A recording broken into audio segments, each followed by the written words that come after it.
Go. Mick, some real positives, especially in the first 60 minutes, but to lose that like that ultimately, is it disappointing? Oh, certainly disappointing. We're in the game, but you don't want to be getting beat by 30-something to 20-something. Our defence needs to be a lot better than what it is, and we just let ourselves down with some cheap tries, and it's the second week I've been here with cheap tries, so we need to do something about it. Is the goal line defence the biggest problem out of today for you? At times? Yeah. No, it's just non-existent. There's no toughness to it at all at the moment. Did you feel you could kick on, Mick, when you got in front of the second half? The crowd was right behind you.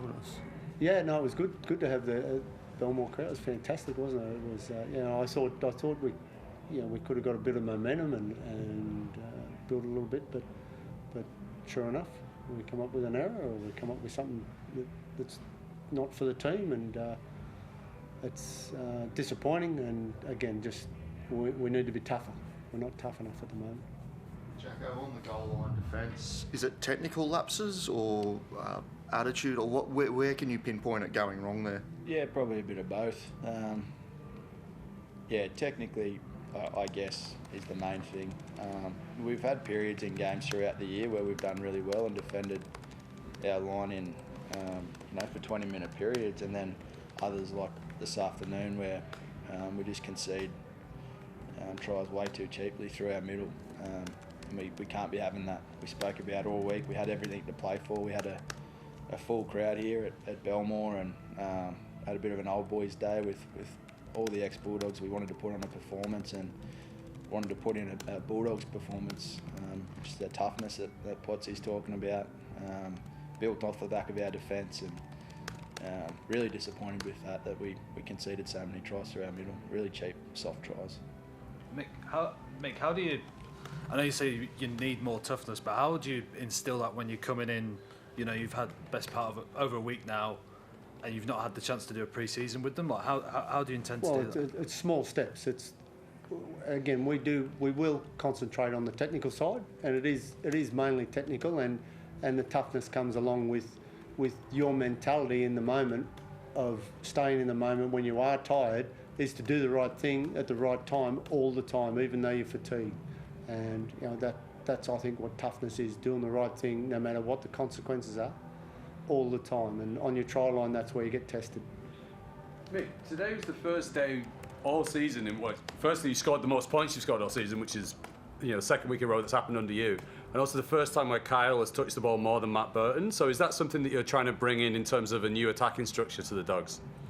Yeah, we're trying to get the ball through Kyle's hands, and Kyle actually gives quite good service, and just we want Kyle and Birdo to mix their game up, and we want them to touch the ball more than anyone because they're influential players, and yeah, our attack has changed just a little bit, but yeah, getting the ball in their hands, I think is important to us. It's also noticeable from the Barrett era that you now play both sides of the field a lot better, and it was very left dominant towards Burton and Addo-Carr previously, and I think the first 3 tries you scored were on the opposite side today.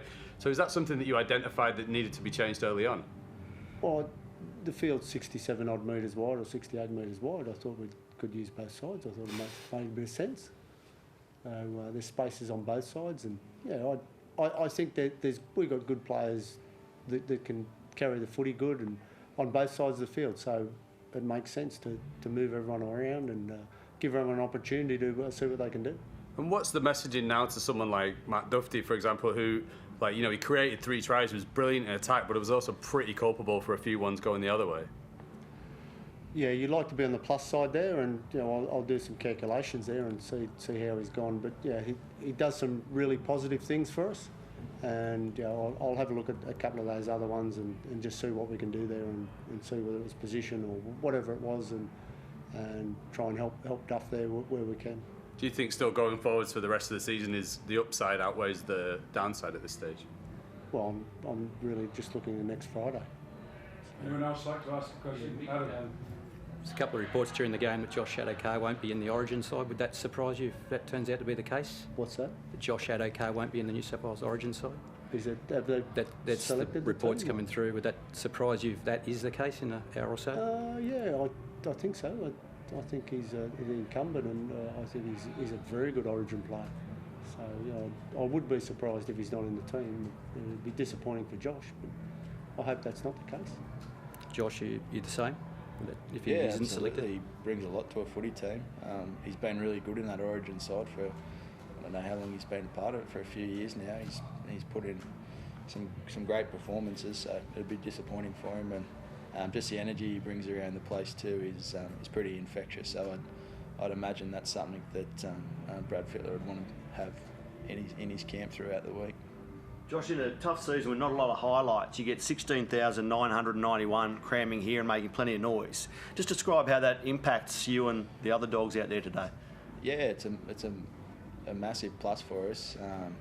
Felt really good when we scored a couple of tries, and we were sort of edging our way back into the game to have that support here. It's at our spiritual home. It's such a great atmosphere here, and there's a lot of history, and we spoke about it a lot this week, like I said before.